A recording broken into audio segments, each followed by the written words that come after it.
Good evening, everyone. This week's Parsha is Behar-Bechukotai, Tafshin Pei Aleph. I'd like to dedicate tonight's shir memory my mother, Mrs. Shalamis Rabinowitz, Shalamis Bas Rav Yaakov Eliezer. So in Parshas Behar, the first Parsha of this week, the Torah says twice what appears almost the same words.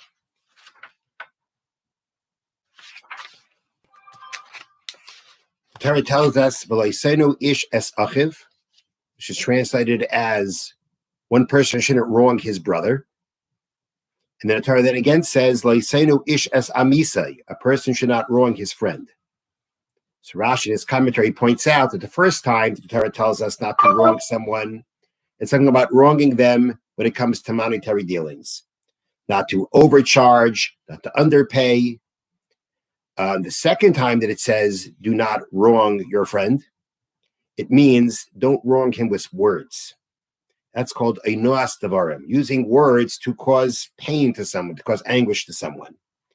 And Rashi, when he says this, gives two examples. Shalayaknedes chaverai, do not cause your friend to get upset with words.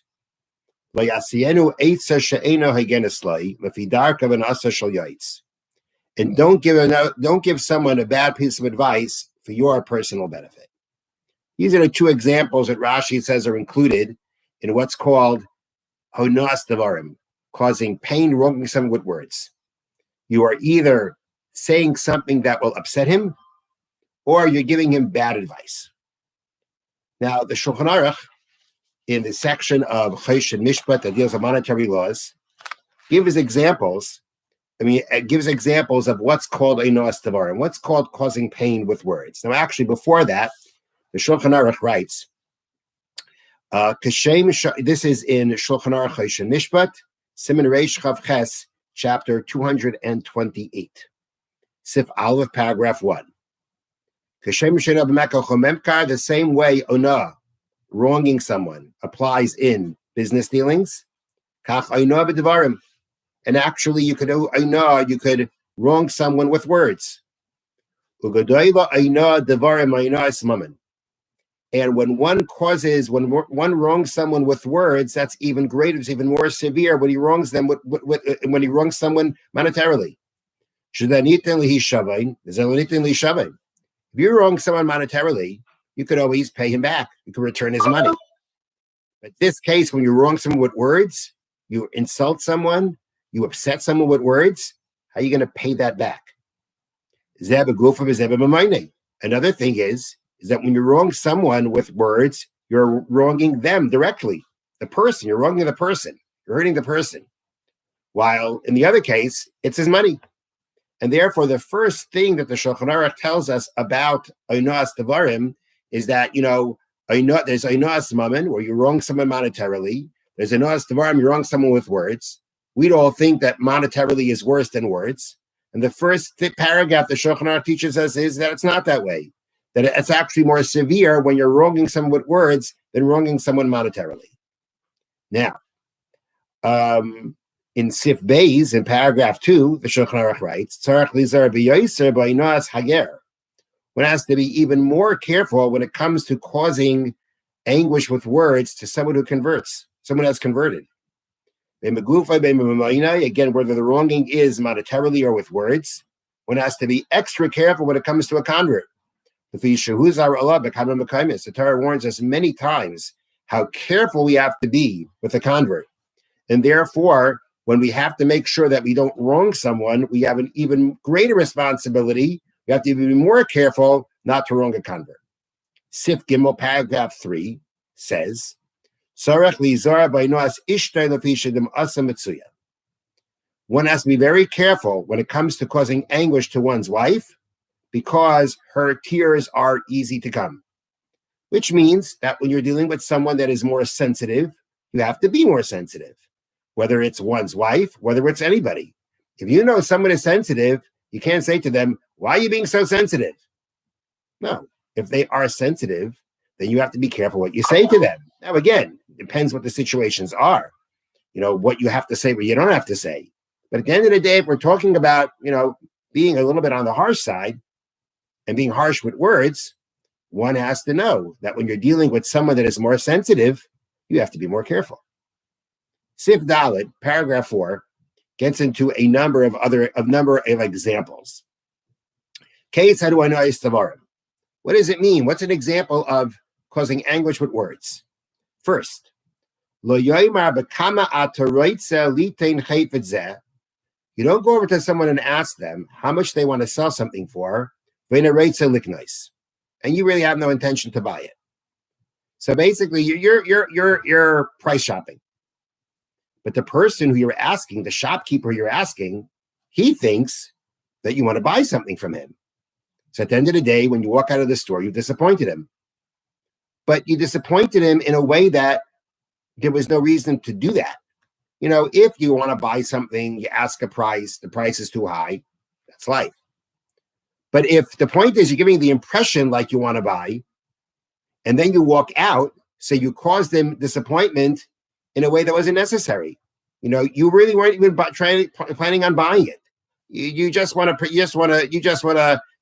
find out a price, but he thinks you want to do more.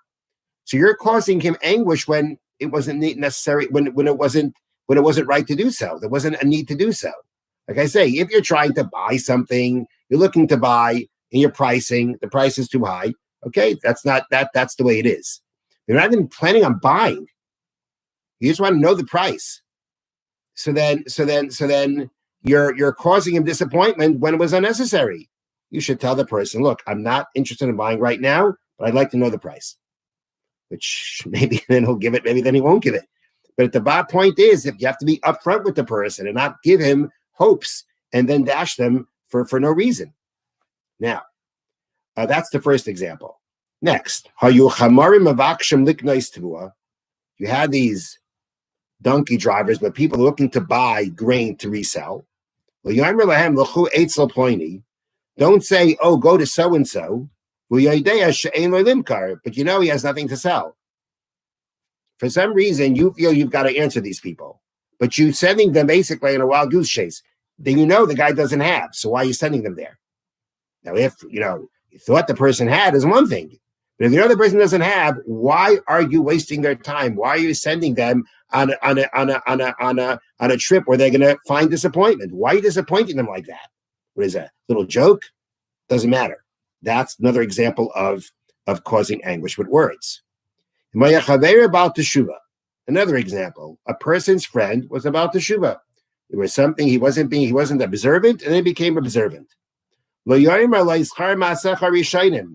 tell him, remember what you used to do. You remember we used to do that? Remember we used to eat not kosher? Why are you doing that? He's stopped that. It's his past. He certainly doesn't want to be brought up, so why are you bringing it up? Next example, let's say he was a child of converts. Remember what your father used to do. Remember what your grandfather used to do.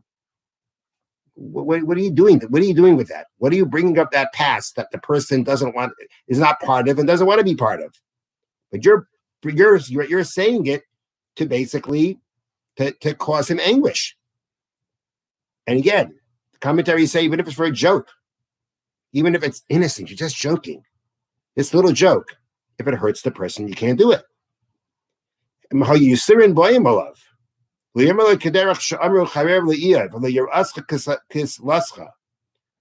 person is suffering, don't say to him, you know why you're suffering? Because God's punishing you. Now, if there would be some kind of a constructive purpose, if let's say that would get the person to do tshuva, and again, you're doing it in the proper way, maybe it could work. But again, if you're just telling him off, you're just trying to cause him anguish by saying, you know why you're suffering? Because God's punishing you. It's another example. Now, we've talked about a person who is suffering should think there's a message from God. But for you to go tell a person that, you know why you're suffering? Because God's punishing you. Could be true, but there's no point. You're just causing the person to hurt. Let's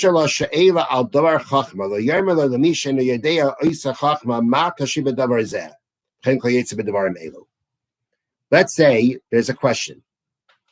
You pose a question to someone that can't answer it. And again, you're not doing it in public, you're not embarrassing him, just between you and him. That's an example of causing anguish with words. These are all examples that there may be nothing novel to them, but these are all examples that Shulchan Aruch wanted to bring up because they are examples. They may be, to some degree, common examples of how you try to needle someone, again, even if it's a joke, or you're trying to get someone with it. All these are examples of things that are called causing anguish with words.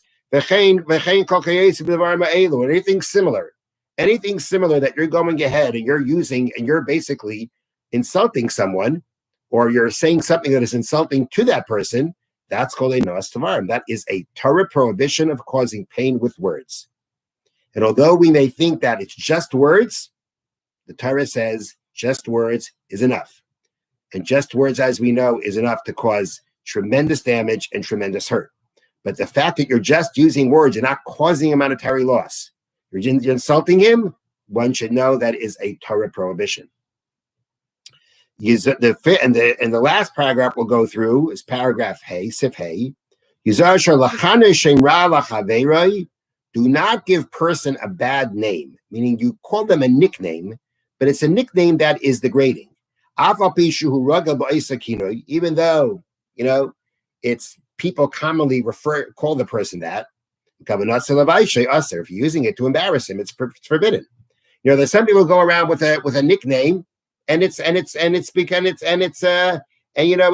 that shows love. It shows you think it's actually a way of showing a certain way of cherishing the person, right?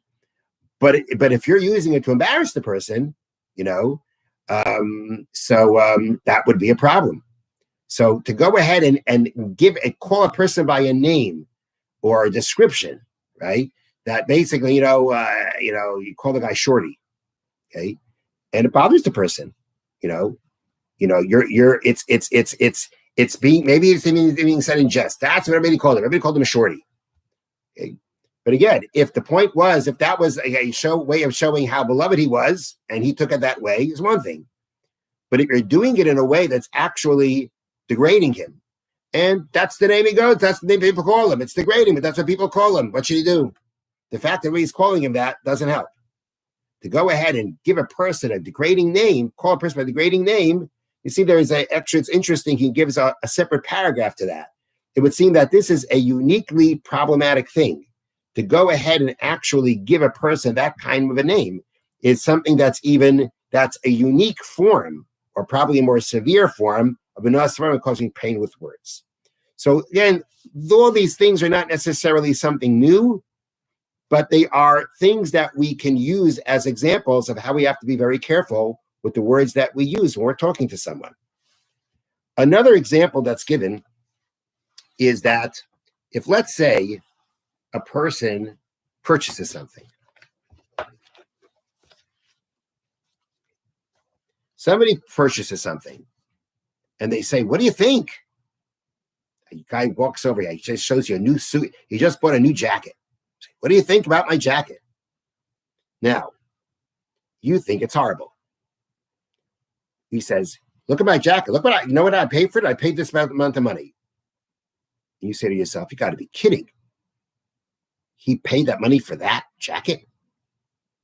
Now, so what are you going to answer the person? You're going to answer the person, "What do I think about your jacket? I think it's ugly." Or, "You got ripped off." Now, if there's a constructive purpose to it, you can get the guy to convince the guy that you should return it and get your money back or get a different jacket. And you can do that properly and actually help the guy, then you should say something.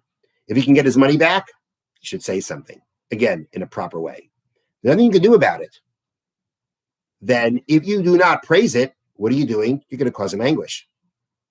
And therefore, in that kind of situation where he buys something that you don't really think is very nice at all, but you see he likes it, and there's no way you're going to change him from it, then you should praise it. You should say, "Wow, that really looks great." Now the question is, are you lying? Are you being untruthful? Because you think it's horrible, but you're just trying to make him feel good. So can you say a lie just to make him feel good? Now, one answer may be yes. But another answer given by the Maral is is that actually you're not lying. He thinks it's beautiful. Tim, it's beautiful. You could say it's beautiful. There's nothing untruthful then. Isn't this jacket beautiful? Yes, it is. Basically, you're saying, you think it's beautiful? It's beautiful. You're not lying. And therefore, and if you don't say that, you're actually going to be causing him anguish, causing him hurt. Even if you don't say anything, you just like, you like my jacket?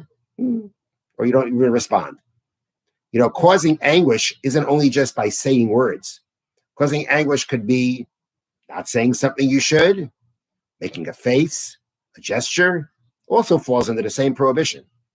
And therefore, when the person has acquired something and to him it's beautiful, you can praise it as beautiful. If you actually can help him and kind of, politely, kindly show him that this is not the way to go and he can fix it, you should do that too. Another example would be when the person said, you think the guy overpaid. So a person says, hey, look, I bought this for this amount of money. So what do you say? I bought it for half the price. Very nice. That was really nice to say to the person. All these are things that we say normally, innocently. We're not trying to hurt anyone. It doesn't matter. You have the responsibility to be careful with our words to make sure that we don't hurt people. So I'm going to conclude this discussion with a very interesting medrash. The medrash says that Rabbi Yehuda Hanasi, Rabbi Yehuda the prince, had his students with him, and he was serving a meal, and he was serving tongue. And he noticed how each one of his guests always selected the softer pieces and left behind the harder pieces. So he used it as an opportunity to point out to them that the same way you're choosing the soft piece of tongue, always make sure to use your tongue in a soft way. Always choose the softer tongue. Always choose the softer way of saying something. So it's pointed out that if you think about it, was the pieces that were hard, that were tougher, the pieces that were not as soft, were they inedible? They were inedible. But when you have a choice of the softer piece of tongue, you choose the softer piece. So in analogy, it's the same idea. Even in a situation where the words you're saying are edible, they're acceptable. But you could even say it better, softer, easier, less harsh. You should choose the softer way of doing things. Because we should always be very careful and very sensitive to other people's feelings. Even if we're not embarrassing them, just between each other, always pick the softer, more comfortable words. The next thing that I want to touch on or talk about is something at the end of this week's Parsha. Now, it's in the second Parsha, Behar-Bechukotai, a big part of that Parsha is dedicated to what we call the Tochacha, which is where Moshe warns the Jewish people that the Torah warns the Jewish people that if, as a nation, they abandon God, they will be subject to great suffering. And the more they refuse to repent, and the more they refuse to recognize that this is due to their sins, the worse it can get. And at the end, the Torah says that at the end of the day, Hashem says, I will not completely reject them. I will not abandon them. There'll be a point where they will come back. But the bulk of the discussion is the terrible suffering that the Jewish people can suffer. And in many ways, the descriptions are very similar to what we have gone through, or even if the descriptions themselves don't exactly match. Some of them do, some of them don't. But the idea of the national suffering and tragedy that we go through, especially in Gullus and exile, after the Beis Hamikdash was destroyed and we're exiled, this is what the Jewish people go through. Even if they don't go through every single detail of what's going on that's described, the idea is the same. The Jewish people can, we go through suffering. And actually, historically, there's like almost a cycle. We land up in a land, we prosper, things get bad, we get kicked out, go to another place. It's been our history. And the commentaries point this out. But what I want to point about is something else. And that is that right after the Torah finished the discussion of what called the Torah, the rebuke to the Jewish people, it goes into a law that's almost like it just begs, like, why? Like this, we just finished talking about such a traumatic, such an unbelievable description of what can happen to the Jewish people. And now you talk about this next thing that seems just no connection. What's that next thing? That there is such a thing called a vow called an erech. Erech literally means value. But if a person makes a vow using the term erech, which means value, I take upon myself the value of this person. And that value I will donate to the Beis HaMikdash, to the Holy Temple.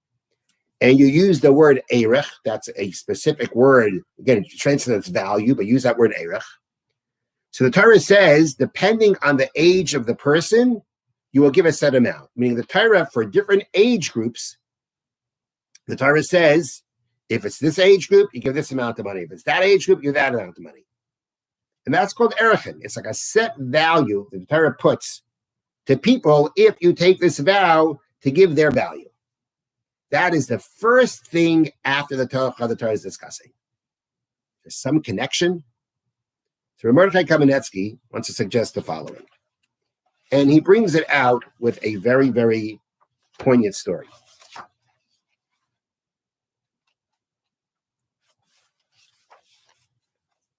During World War II, there was a Hasidic Rebbe known as the Kloisenberger Rebbe who survived the war and rebuilt his Hasidus, his following, his court. And when the Nazis invaded the small village where he was the Rebbe, so they began doing the things in their sadistic way that they always did. They gathered everybody to the town square, and they brought the rabbi, and they taunted and abused the rabbi in front of everyone. So they brought Rabbi Halberstam into the square, pulling his beard, pushing him around, pointing guns at him. And the commander said to the Kloisenberger Rebbe the following. He says, "Tell us, Rabbi, do you really believe that you are the chosen people?" And the Rebbe, in a very serene voice, responded loud and clear, "Most certainly." Well, this enraged the officer. He lifted his rifle above his head and he brought it down on the Rebbe's head, and he beat the Rebbe with the rifle. And he looked at the Rebbe and said, "Do you still think you are the chosen people?" And again, the Rebbe nodded his head and said, "Yes, we are." And the officer became even angrier. And he kicked and he beat him. And he said to the Rebbe, "You stupid Jew, you lie here on the ground, beaten and humiliated. What makes you think that you're a part of the chosen people?" And Kloisenberger Rebbe, from the dirt that he was pushed into, looks up and says, "As long as we are not the ones kicking and beating innocent people, we can call ourselves chosen." Now, my understanding of what he said to him is that no matter how beaten we are, how downtrodden we are, how humiliated we are, as long as we retain our dignity and we don't do what you're doing to us, then we are chosen. Which means that even in the worst situation, a person can retain their chosenness and has to strive to retain that chosenness. So Rabbi Kamenetsky wants to suggest that what the Torah is teaching us by talking about the value-based vow after the tochacha, after the rebuke of the Jewish people, is this message: that even when experiencing the tochacha and you're beaten and downtrodden, nonetheless, there's erech. There's still value. You can retain your value. You can still stay chosen. It's not going to be easy. You're downtrodden, humiliated, you're beaten, you're murdered. Nonetheless, you still have your value. Retain your value. Retain who you are, and and in all situations, you will remain chosen. Have a wonderful evening.